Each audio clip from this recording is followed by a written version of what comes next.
చేస్తారు కదా. అందుకనే ఆయన సమస్తం చూసే దేవుడు ఒక్కొక్కరు విడిచిపెట్టలు. మీరు ఎక్కడికైనా చర్చిలోకైనా అడగండి, దేవుడు గొప్ప దేవుడు కాదా అని ఎక్కడికైనా అనండి.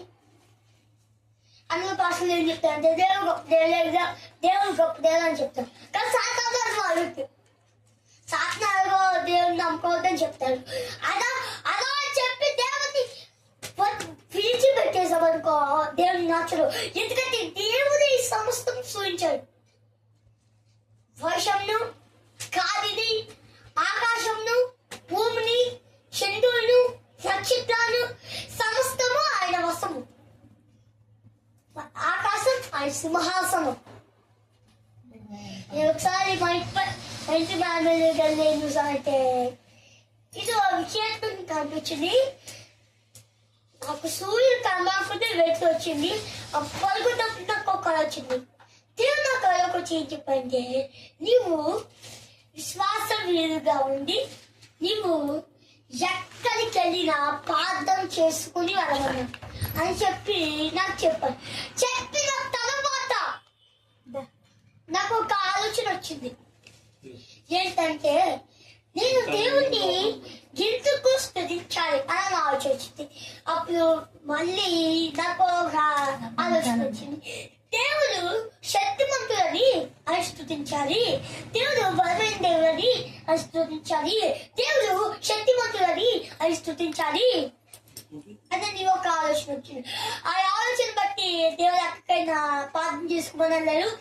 మనము కూడా విశ్వాసం ఉన్నామనుకో దేవుడు ఖచ్చితంగా జీవితంలో ఏం చేస్తారు, అద్భుతాలు కార్యం చేస్తారు. మీరు పాస్టర్ గారు కాదు చేసేది, పాస్టర్లు చేస్తారు. పాస్టర్లు చేసి మీరుగా చేసుకోవాలి. అయ్యా నాకు ఈ ప్రమాదం ఉందయ్యా, అయ్యా నాకు జబ్బు ఫలం ఉన్నాయా, అయ్యా నాకు ఈ ఆపద ఉన్నాయా, అయ్యా నాకు ఈ శోధనలు ఉన్నాయా, ఈ శోధన తప్పించానయ్యా అదే మీరుగా బాధ్యత చేసుకుంటే దేవుడు ఖచ్చితంగా సాయం చేస్తారు. ఆమేన్.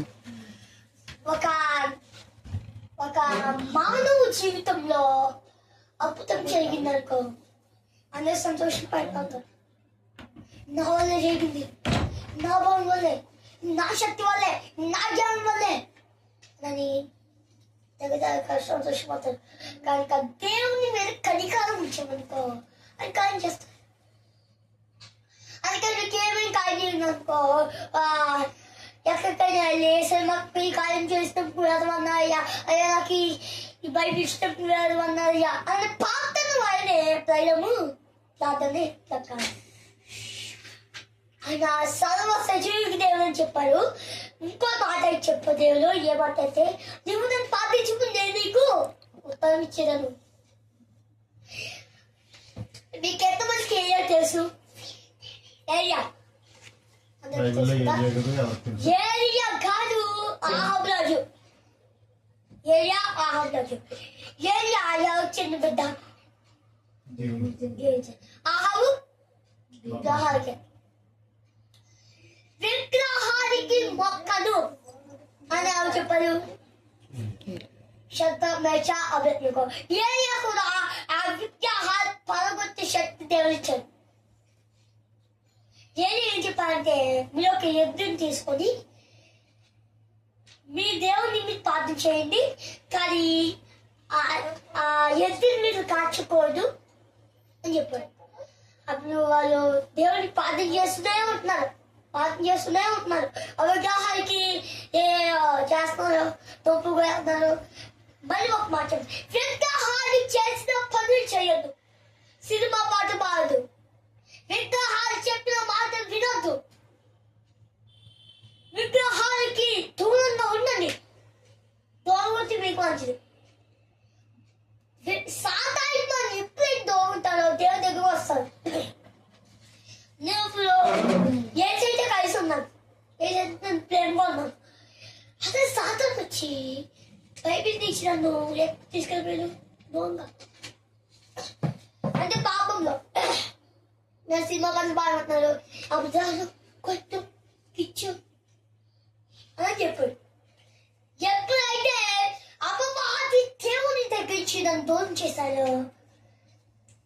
నేను దేవుని దగ్గర అప్పుడే మూలం కూర్చొని, అయ్యా నేను మీకు దగ్గరగా ఉండాలయ్యా, అపవాది నుంచి దూరంగా ఉండాలయ్యా, మీ అభిషేకంతో మిమ్మల్ని నింపుందయ్యా అని చేసామనుకో, దేవుడు అపవాది వేసి అసలు హృదయంలోకి మనం పాపం చేసాం, అది ఏ పాపం చేయలేదు కానీ సిలువేసి మన కోసమే సిలువని మోసి ఆయన స్తుతించే వారిగా మనం ఉండాలి. ఆయన సర్వ సజీవుడికి దేవుడని మాటించాలి. ఎంతమందికి మాట ఎంతమంది మాట వింటే సంతోషం ఉన్నారు? నాగపడి మాట, నేను నా ఇల్లు నా ఇంటి వారందరూ మానక స్తుతించెదను. ఎన్ని అవమానాలు వచ్చినా ఎన్ని శోధనలు వచ్చినా నా దేవుని నడిపించెదను. ఈ ఒక్క వారు చెప్పిస్తున్నారు. నేను ముగించేస్తుంది ఏంటంటే, ఉప్పు తగిన వారికి చెప్తున్నా, ఇది నా బలం వల్ల కాదు, ఇది నా శక్తి వల్ల కాదు, ఇది నా జ్ఞానం వల్ల కాదు. దేవుని నాకు తోడే ఉన్నాం కాబట్టి, దేవుని నాకు జ్ఞానం ఇచ్చారు కాబట్టి నేను ఇంత ధైర్యంగా మాట్లాడతాను. మీరందరూ ఏమనుకోవద్దు, నేను నా బలం వల్ల కాదు, నా శక్తి వల్ల కాదు, నా జ్ఞానం వల్ల కూడా కాదు.